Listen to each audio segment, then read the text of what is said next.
ಕನ್ನಡ ಬಾವುಟಗಳೊಂದಿಗೆ ಕಾವೇರಿ ಹೋರಾಟ, ಶಿಡ್ಲಘಟ್ಟದಲ್ಲಿ ಪ್ರತಿಭಟನೆ. ಕಾವೇರಿ ನಮ್ಮ ಹಕ್ಕು ಘೋಷಣೆ, ತಮಿಳುನಾಡಿಗೆ ನೀರು ಹರಿಸುವುದಕ್ಕೆ ವಿರೋಧ. ಕಾವೇರಿ ನೀರು ಬಿಡದಂತೆ ಸರ್ಕಾರಕ್ಕೆ ಮನವಿ.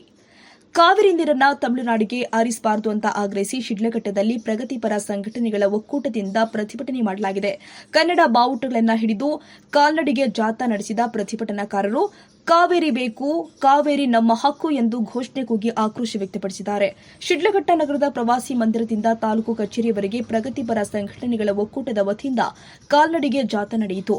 ಕೈಯಲ್ಲಿ ಕನ್ನಡ ಬಾವುಟಗಳನ್ನು ಹಿಡಿದು ಸಾಗಿದ ಪ್ರತಿಭಟನಾಕಾರರು ಕಾವೇರಿ ನೀರನ್ನ ತಮಿಳುನಾಡಿಗೆ ಹರಿಸುವುದನ್ನು ತಕ್ಷಣ ನಿಲ್ಲಿಸಬೇಕು ಅಂತ ಒತ್ತಾಯಿಸಿದ್ದಾರೆ.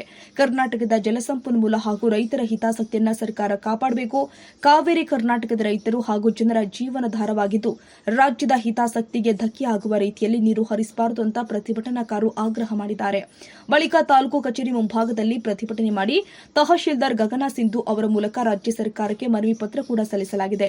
ಇನ್ನು ಪ್ರತಿಭಟನೆ ಹಿನ್ನೆಲೆ ಶಿಡ್ಲಘಟ್ಟ ನಗರದಲ್ಲಿ ಯಾವುದೇ ಬಂದ್ ವಾತಾವರಣ ಕಂಡುಬಂದಿಲ್ಲ. ಅಂಗಡಿ ಮುಂಗಟ್ಟುಗಳು ಎಂದಿನಂತೆ ತೆರೆದಿದ್ವು. ಶಾಲಾ ಕಾಲೇಜುಗಳು ಹಾಗೂ ಬಸ್ ಸಂಚಾರವೂ ಕೂಡ ಎಂದಿನಂತೆ ಮುಂದುವರೆದಿತ್ತು. ಸಾರ್ವಜನಿಕ ಜೀವನ ಸಹಜವಾಗಿತ್ತು. ಯಾವುದೇ ಅಹಿತಕರ ಘಟನೆ ಜರುಗದಂತೆ ಎಸ್ಪಿ ಕುಶಾಲ್ ಚೌಕ್ಸ್ ಅವರ ನಿರ್ದೇಶನದಂತೆ ಸಿಪಿಐ ಆನಂದಕುಮಾರ್ ನೇತೃತ್ವದಲ್ಲಿ ಬಿಗಿ ಪೊಲೀಸ್ ಬಂದೋಬಸ್ತ್ ಕೈಗೊಳ್ಳಲಾಗಿತ್ತು. ಜಾಥಾ ಸಾಗಿದ ಮಾರ್ಗ ಹಾಗೂ ಪ್ರತಿಭಟನಾ ಸ್ಥಳದಲ್ಲಿ ಪೊಲೀಸರು ಕೂಡ ಮುನ್ನೆಚ್ಚರಿಕಾ ಕ್ರಮವಾಗಿ ಭದ್ರತೆ ಒದಗಿಸಿದ್ರು.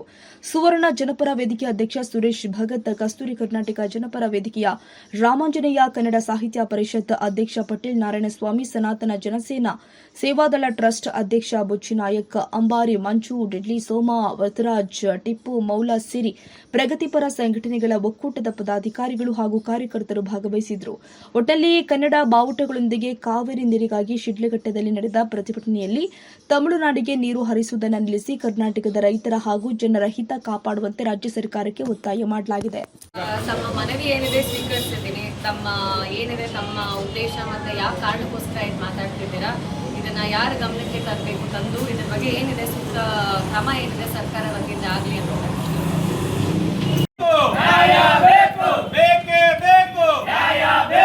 ನಮ್ಮದು ನಮ್ಮದು ಕಾವೇರಿ ನಮ್ಮದು, ನಮ್ಮದು ನಮ್ಮದು ಕಾವೇರಿ ನಮ್ಮದು, ಬಿಡುವುದಿಲ್ಲ ಬಿಡುವುದಿಲ್ಲ ಕಾವೇರಿ. ನಮ್ಮ ಕೋಲಾರ ಜಿಲ್ಲೆ ಆಗ್ಬೋದು, ಚಿಕ್ಕಬಳ್ಳಾಪುರ ಜಿಲ್ಲೆ ಆಗ್ಬೋದು, ಅಥವಾ ಬೆಂಗಳೂರು ಗ್ರಾಮಾಂತರ ಜಿಲ್ಲೆ ಆಗ್ಬೋದು, ಕುಡಿಯೋ ನೀರು ಇಲ್ಲದೆ ಪರದಾಡುವಂಥ ಪರಿಸ್ಥಿತಿ ಬಂದೈತೆ. ಇಂಥ ಕಾಲದಲ್ಲಿ ನಮ್ಮ ಮನೆಯಲ್ಲಿ ನೀರೇ ಇಲ್ಲ ಅಂತ ಹೇಳ್ಬಿಟ್ಟು ನಾವು ಒದ್ದಾಡ್ತಾ ಇದ್ರೆ ಹೊರ ರಾಜ್ಯದವರು ನಮಗೆ ನೀರು ಬೇಕು ಅಂತ ಹೇಳ್ಬಿಟ್ಟು ನಮಗೆ ಒತ್ತಡ ಮಾಡ್ತಾ ಇದ್ದಾರೆ. ಯಾವುದೇ ಕಾರಣಕ್ಕೂ ಈ ನೀರು ಬಿಡುವುದಿಲ್ಲ ಅಂತ ಹೇಳ್ಬಿಟ್ಟು ನಮ್ಮ ಕನ್ನಡ ಪರ ಸಂಘಟನೆಗಳಾಗ್ಬೋದು, ಅಥವಾ ರೈತ ಪರ ಆಗ್ಬೋದು, ಅಥವಾ ಇತರ ಎಲ್ಲ ಸಂಘ ಸಂಸ್ಥೆಗಳು ಸೇರಿ ಇವತ್ತು ಶಿಡ್ಲಘಟ್ಟ ತಾಲೂಕಿನಲ್ಲಿ ಸೇರಿ ನಾವಿವತ್ತು ಇವತ್ತು ಪ್ರತಿಭಟನೆ ಹಮ್ಮಿಕೊಂಡಿದ್ದೀವಿ. ಯಾವುದೇ ಕಾರಣಕ್ಕೂ ತಮಿಳುನಾಡಿಗೆ ನೀರು ಬಿಡುವುದಿಲ್ಲ ಅಂತ ಹೇಳ್ಬಿಟ್ಟು ನಮ್ಮ ಘೋಷಣೆ ಬಿಟ್ಟರೆ ಮುಂದಿನ ದಿನಗಳಲ್ಲಿ ನಾವು ಉಗ್ರ ಹೋರಾಟ ಮಾಡೋದಕ್ಕೆ ಸಿದ್ಧರಾಗಿದ್ದೀವಿ ಅಂತೇಳಿ ನಮ್ಮ ಕನ್ನಡ ಪರ ಸಂಘಟನೆಗಳು ಅಥವಾ ಇಡೀ ನಮ್ಮ ಕರ್ನಾಟಕದ ಜನತೆ ಉಗ್ರ ಘೋಷಣೆ ಕೂಗೋದ್ರ ಮುಖಾಂತರ ನಾವು ವಿಧಾನಸೌಧವನ್ನು ಮುತ್ತಿಗೆ ಹಾಕೋದಕ್ಕೂ ಸಿದ್ಧರಾಗಿದ್ದೀವಿ ಅಂತ ಹೇಳ್ಬಿಟ್ಟು ಈ ಮೂಲಕ ತಿಳಿಸೋದಕ್ಕೆ ನಾನು ಇಷ್ಟಪಡ್ತಾ ಇದ್ದೀನಿ. ಏತಕ್ಕಾಗಿ ಹೋರಾಟ? ಬೇಕೇ ಬೇಕು, ಬೇಕೇ ಬೇಕು, ಕಾವೇರಿ ನೀರು ಬೇಕು, ಬೇಕೇ ಬೇಕು, ಕಾವೇರಿ ನೀರು ಬೇಕೇ ಬೇಕು, ಬೇಕೇ ಬೇಕು, ಹೋರಾಟ ಹೋರಾಟ. ಕರ್ನಾಟಕ ರಾಜ್ಯದಲ್ಲಿ ಈ ಕಾವೇರಿ ನೀರು ಸುಮಾರು ವರ್ಷಗಳಿಂದ ನಮಗೆ ಈ ತರ ಒಂದು ಸಮಸ್ಯೆ ಆಗ್ತಾನೆ ಇದೆ. ಈ ಕಾವೇರಿ ನೀರು ಇವಾಗ ಇರೋ ಲೆಕ್ಕದಲ್ಲಿ ತಗೊಂಡ್ರೆ ನಮಗೆ ಕುಡಿಯೋಕೆ ನೀರಿಲ್ಲ, ಬಳಸೋಕೆ ನೀರಿಲ್ಲ, ರೈತರಿಗೆ ತೋಟಕ್ಕೆ ನೀರಿಲ್ಲ, ಸುಮಾರು ಸಮಸ್ಯೆಗಳನ್ನ ನಾವು ಇಲ್ಲಿ ಬಗೆಹರಿಸ್ಕೊಳ್ಬೇಕಾಗುವಂಥ ಸಮಸ್ಯೆಯಲ್ಲಿ ನಾವಿದ್ದೀವಿ. ಅಂತ ಒಂದು ನಿಟ್ಟಿನಲ್ಲಿ ಏಕಾಏಕಿ ಏನು ನಮ್ಮ ಹೈಕೋರ್ಟ್ ಕಡೆಯಿಂದ, ಸುಪ್ರೀಂ ಕೋರ್ಟ್ ಕಡೆಯಿಂದ ಆದೇಶ ಬಂದಿದೆ. ಇದೇನು 17ನೇ ತಾರೀಕು ಮತ್ತೆ ಆ ಒಂದು ಕೇಸ್ನ ಮತ್ತೆ ಪುನಃ ಪರಿಶೀಲನೆ ಮಾಡಲಿಕ್ಬೇಕಂತೇಳಿ ಹೇಳ್ತಿದ್ದಾರೆ. ಯಾವುದೇ ಕಾರಣಕ್ಕೂ ಕೂಡ ನಾವು ನಮ್ಮ ಕಾವೇರಿ ನೀರನ್ನ ಬೇರೆ ರಾಜ್ಯಗಳಿಗೆ, ತಮಿಳುನಾಡಿಗೆ ಕೊಡೋದಿಲ್ಲ ಅಂತೇಳಿ ನಾವು ಈ ಮೂಲಕ ನಾವು ರಾಜ್ಯ ಸರ್ಕಾರಕ್ಕೆ ಮನವಿ ಮಾಡ್ತಾ ಇದ್ದೀವಿ.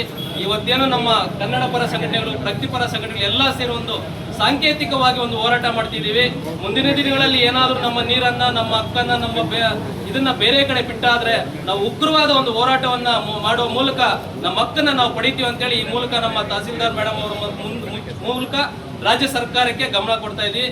ಈ ಮೂಲಕ ಮೇಡಮ್ ಅವ್ರಿಗೊಂದು ಮನವಿ ಪತ್ರವನ್ನ ಸ್ವೀಕರಿಸಿದ ಬೆಂಗಳೂರು ಕರ್ನಾಟಕ ಸರ್ಕಾರ ಇವರು ಮುಖಾಂತರ ತಹಸೀಲ್ದಾರ್ ಅವರು ಶಿಡ್ಲಘಟ್ಟ ತಾಲೂಕು ಚಿಕ್ಕಬಳ್ಳಾಪುರ ಜಿಲ್ಲೆ. ವಿಷಯ ನಮ್ಮ ಕಾವೇರಿ ನೀರು ತಮಿಳುನಾಡಿಗೆ ಬಿಡಬಾರದು ಎಂಬುದರ ಬಗ್ಗೆ.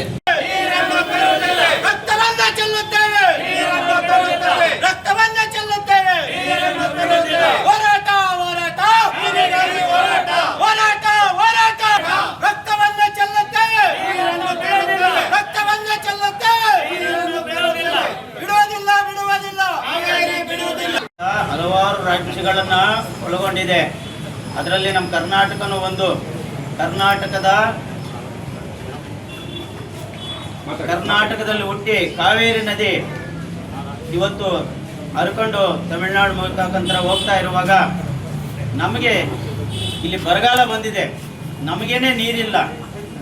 ಆ ಹರ್ಕೊಂಡು ಹೋಗ್ತಕ್ಕಂಥ ನೀರು ಏನೋ ವೇಸ್ಟ್ ಆಗಿ ಹೋಗೋಕೆ ತಮಿಳ್ನಾಡಿಗೆ ಹೋಗ್ಲಿ, ಅದು ಬಿಟ್ಬಿಟ್ಟು ಈಗ 12 ಕ್ಯೂಸೆಕ್ಸ್ ನೀರು ಒಂದು ದಿನದಲ್ಲಿ ಬಿಡಬೇಕು ಅಂತೇಳಿ ಏನು ಸುಪ್ರೀಂ ಕೋರ್ಟ್ ಆದೇಶ ಮಾಡಿದೆ. ದಯಮಾಡಿ ಆದೇಶವನ್ನ ಅವರು ವಾಪಸ್ ತಗೋಬೇಕು. ನಮಗೆ ನೀರಿಲ್ಲ, ಬರಗಾಲ ಬಂದಿರೋದ್ರಿಂದ ನಮ್ಮ ನೆಲ ಜಲ ನಾವು ಚೆನ್ನಾಗಿದ್ರೆ ನಮಗೆ ಉಳಿದಿದ್ದ ನೀರು ಹೋಗ್ಲಿ ಬೇರೆ ರಾಜ್ಯಗಳಿಗೆ ಅಂತಕ್ಕಂಥ ಒಂದು ಮಾಹಿತಿ ಇಟ್ಕೊಂಡು ಇವತ್ತು ರಾಜ್ಯಾದ್ಯಂತ ಹೋರಾಟಗಳನ್ನ ಮಾಡ್ತಾ ಇದ್ದಾರೆ. ಅದರಲ್ಲಿ ನಮ್ಮ ಶಿಡ್ಲಘಟ್ಟ ತಾಲೂಕಿನಿಂದ ನಾವು ಇವತ್ತು ಎಲ್ಲ ಸಂಘಟನೆಗಳಿಂದ ಇವತ್ತು ಇಲ್ಲಿ ಶಾಂತಿಯುತವಾಗಿ ಒಂದು ಮನವಿಯನ್ನ ತಹಸೀಲ್ದಾರ್ಗೆ ಕೊಡೋದಕ್ಕೆ ಇಲ್ಲೆಲ್ಲ ಸೇರಿದ್ದೀವಿ. ಮಾನ್ಯ ತಹಸೀಲ್ದಾರ್ ಅವರು ಈ ಒಂದು ಮನವಿಯನ್ನ ಸ್ವೀಕರಿಸಿ ಸರ್ಕಾರಕ್ಕೆ ರವಾನಿಸಬೇಕು. ಸರ್ಕಾರದ ಮುಖ್ಯಮಂತ್ರಿಗಳು ಕೂಡ ಇದರ ಬಗ್ಗೆ ಗಮನ ಕೊಟ್ಟು ನಮ್ಮ ನೀರನ್ನು ಉಳಿಸ್ತಕ್ಕಂಥ ಒಂದು ಕೆಲಸವನ್ನು ಮಾಡಬೇಕು.